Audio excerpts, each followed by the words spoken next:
Alright, so I'm presenting on Singapore's GDP components and its history of the economy, and if there's one phrase I would use to describe that, it would be started from the bottom, now we're here.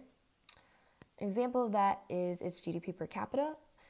In 1965, its GDP per capita was the equivalent of $500 US dollars, which was equivalent to Mexico and South Africa's GDP per capita at the time. And then in 1990, it grew to 13,000 US dollars, which surpassed South Korea, Israel, and Portugal's GDP. And then in 2015, it rose all the way to 56,000 US dollars, which was comparable to Germany and the US. So it was a very quick boom for Singapore. In terms of trade, it was the 14th largest exporter and 15th largest importer. Exports and imports were kind of the same, but they mostly focused on machinery and equipment. And here's a distribution of their GDP. In terms of the share in nominal GDP, the goods producing industries, the largest share that attributed to that was manufacturing, and that's because of the industrial boom in Singapore. And then in services producing industries, you can see it consists mostly of wholesale and retail trade, finance and insurance, and business services. And that's, as Akshay said last week, mainly because Singapore had a very strong emphasis on business, entrepreneurship, and innovation. In terms of its expenditure on GDP, more than a third of it is private consumption, around 10% is government expenditure, and then net exports consist of about a quarter of the share. So its first phase I'm going to talk about is from 1965 to 1984, which was kind of, most people called it the export-led industrialization. And I spelled that wrong. So it first left the Federation of Malaysia in 1965, and at the time, even its Prime Minister, Lee Kuan Yew, had no confidence in Singapore becoming an independent, surviving as an independent country, saying that it was a political, economic, and geographical absurdity. So it was very low confidence at the beginning, and that dropped even lower in 1968 when British troops withdrew from Singapore and left many of the Singaporeans without jobs. So the government focused on two key strategies: to shift from import-led to export-led industrialization, and also to attract global multinational corporations to grow in Singapore. And so this resulted in a GDP growth in 1975 that climbed from 14% to 22%.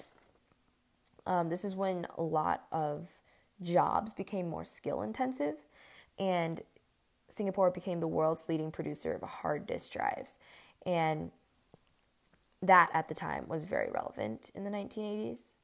And then 1985 to 2010 was kind of the second phase that was known for being the liberalization and the rise of modern services. And Singapore realized that in 1985 they had a recession even when the global economy was actually growing. And this exposed a lot of its structural strains. So similar to structural employment, they realized a lot of skills, technology was outdated.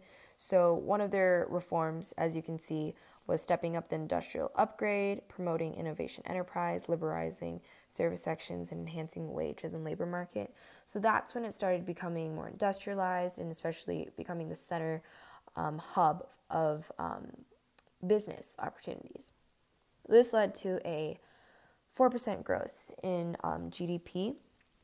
And this is really when Singapore went from a third world to a first world country.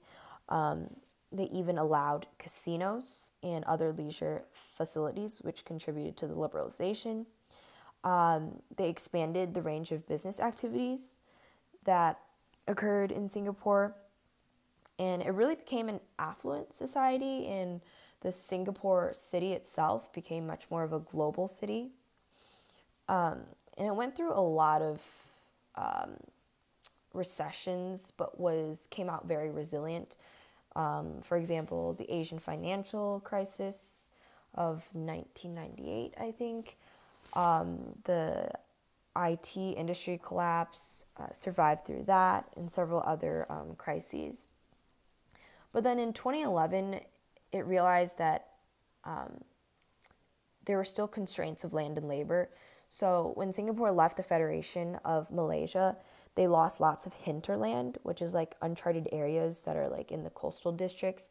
So they were left without a lot of natural resources, and that's still a constraint today. So a lot of those resources have to be imported, and even its foreign labor consists of 1/3 of its workforce. As seen in 2010, it was even more than 1/3. And those are kind of the constraints it still faces today, despite its success and its resilience. So, in finality, I would just say Singapore has been a booming country and has really had a start from the bottom, now we're here kind of journey. So, thanks.